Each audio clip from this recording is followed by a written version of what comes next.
ভারতের মাটিতে প্রকাশ্যে শেখ হাসিনার রাজনৈতিক কর্মকাণ্ড দুই দেশের সম্পর্কে নেতিবাচক প্রভাব ফেলতে পারে, এই শঙ্কা জানিয়েছেন পররাষ্ট্র প্রতিমন্ত্রী শামা ওবায়েদ।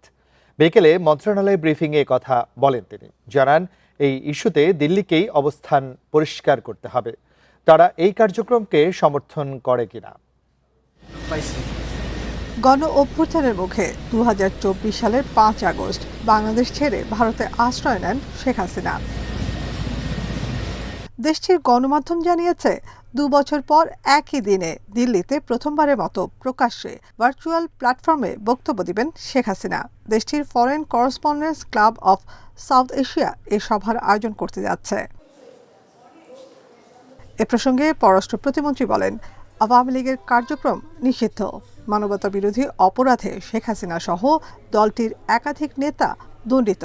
তাদের এই ধরনের কর্মকাণ্ডকে গুরুত্ব দেয় না সরকার। তবে দেশের স্থিতিশীলতা নষ্টের ষড়যন্ত্র করলে পদক্ষেপ নেবে ঢাকা। পলাতক একজন আসামি রাজনৈতিক কোনো কথা বলবে বা রাজনৈতিক বক্তব্য দিবে, সেটা ভারত সরকার সমর্থন করে না। এবং ভারত সরকার এই রিসেন্ট যেটা আপনি বললেন যে তারা অনলাইন মিটিং করবে বা যেটাই করবে, সেটা ভারত সরকার সমর্থন করে কি করে না, সেটা ভারত সরকারকে ক্লিয়ার করতে হবে। এর আগে একাধিক কূটনৈতিক প্রতিবাদ জানানো হয়েছে বলে জানান প্রতিমন্ত্রী। বলেন, দ্বিপাক্ষিক সম্পর্ক পুনরুদ্ধারের চেষ্টাকে এসব ইস্যু প্রভাবিত করতে পারে।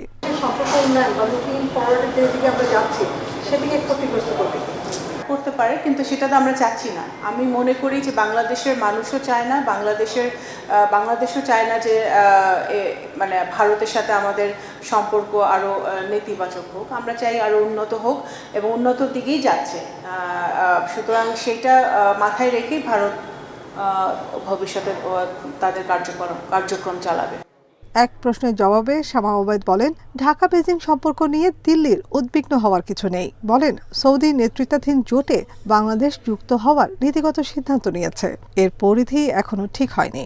অন্য কোনো গোষ্ঠী বা অন্য কোনো কারোর বিরুদ্ধে এটা নয়, এটা জাস্ট বাংলাদেশের স্বার্থে, বাংলাদেশের মানুষের স্বার্থে আমরা এটা এই নীতিগতভাবে আমরা এই পলিসিতে আমরা একমত। আমরা সকল দেশের সাথে যোগাযোগ রাখবো।